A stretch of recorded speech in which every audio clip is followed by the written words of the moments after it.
Friends, you are welcome to video number 6 for revision activities 11 and friends. Here you will learn two more activities for revision. But before starting it, just decide that you share these videos, then comment it and subscribe it and make a group of your students and give the videos in that group so that they can learn on their own also. Okay, let us start. Activity 11.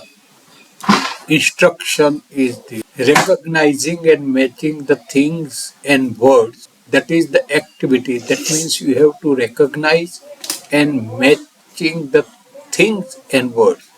અહીં આ first કોલમમાં વસ્તુઓ અને ઉપર હેડિંગમાં words આપ્યા છે. તમારે match કરવા. નીચે લખ્યું જે વસ્તુ પક્ષી પ્રાણી જે ક્રિયા કરી શકે તેની સામે રાઈટ માર્ક અને ન કરી શકે તેની સામે ક્રોસ માર્ક એટલે ખોટણ માર્કની નિશાની કરો. આ તમારે કરવાનું છે.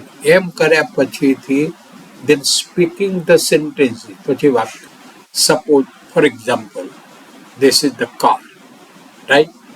Ask the question, can a car fly? Second, can a car run fast? Yes, right. Jump. Can a car jump? Jump. કૂદકા મારવા તો cross.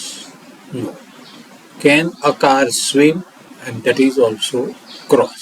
Can a car climb a અને તમે ડિસાઈડ. હવે આ રીતે ગ્રુપ બનાવીને ગ્રુપમાં પાંચના ગ્રુપમાં એક વસ્તુ વિશે પ્રશ્ન એક વિદ્યાર્થી પ્રશ્ન પૂછે ગ્રુપનો બીજા 4 જણા એના જવાબ. તો અમે એ પ્રમાણે તમે તમારી નોટમાં એની નોંધ કરી શકો છો. આ રીતે સ્પેરો, ડોગ, ફિશ અને લોટસ વિશે તમારે કરવાનું છે.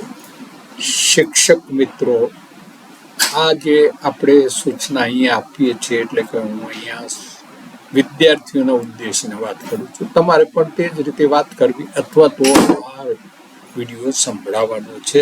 વિદ્યાર્થીઓ જાતે પણ સાંભળી કરી શકે. Okay, now see, then you can speak the sentences also. One will speak about 5 sentences. See, car cannot fly. A car can run fast. A car cannot jump. A car cannot swim. A car cannot climb the tree. તો આ રીતે વાક્યો બોલો એટલે તમને matching કરવાની practice થશે, ઓળખવાની, રેકગ્નાઇઝ કરવાની, સાથે સાથે વાક્યો બોલવાનું પણ શીખશો, શબ્દ પણ શીખશો. Okay, here is activity 12.1. મિત્રો અહીંયા વિદ્યાર્થી મિત્રો અહીંયા એક સ્ટોરી આપી છે. સ્ટોરી હું વાંચું છું, તમે અને સમજવા પ્રયત્ન કરો.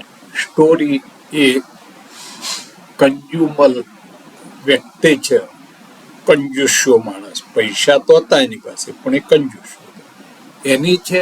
અને અંદર જે વિષય છે એ મેથી પકોડાની વાત છે. હવે મેથી pakoda. Consumer was rich, but he was miser. Conjuse. Miser. He spent very little. He ate very cheap food.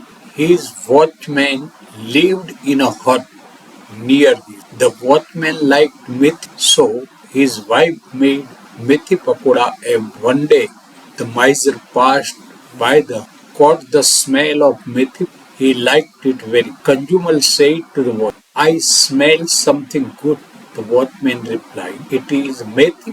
Consumer said, please cook it every day. I like its smell. So the watchman and his wife made it every one day. They went to consumers and said, sir, you like the smell of meat, so we cook it every day. Methi pakoda is not cheap. We spent a lot of money on oil and besan. Please help us with some. Consumer went inside and shut. He took some silver coins and dropped them one by one on the floor.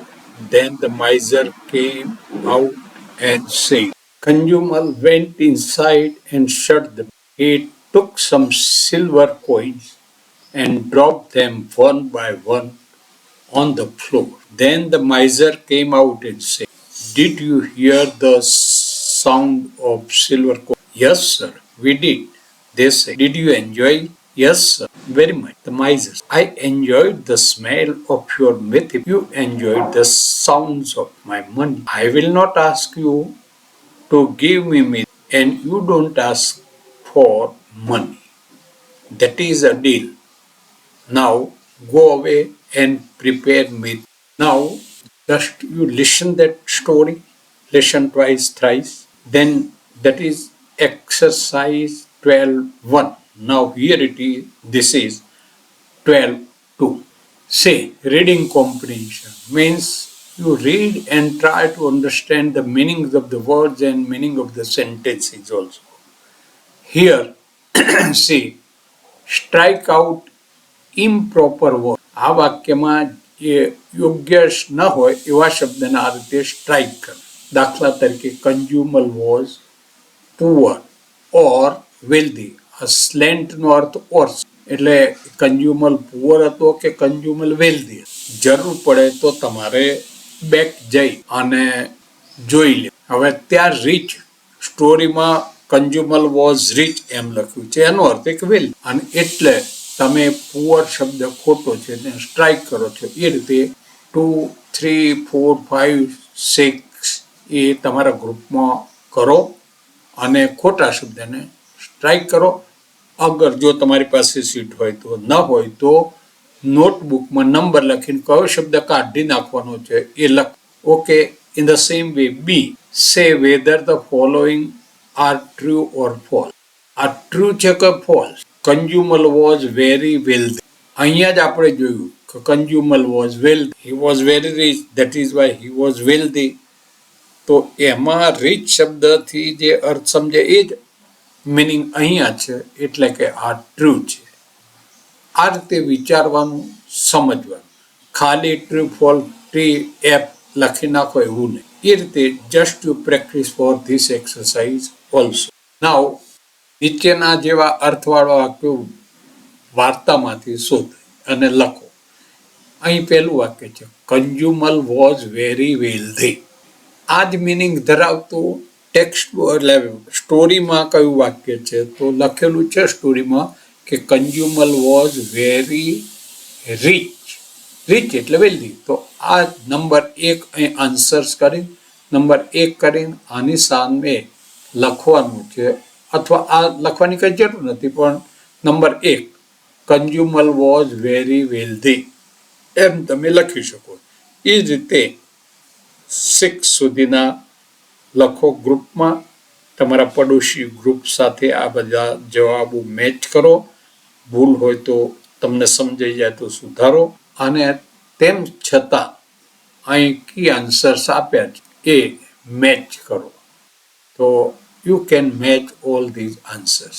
Okay, then go further. Okay, અહીંયા પૂરું થાય છે. And just thank you for listening a story and others. See you again. હવે મિત્રો,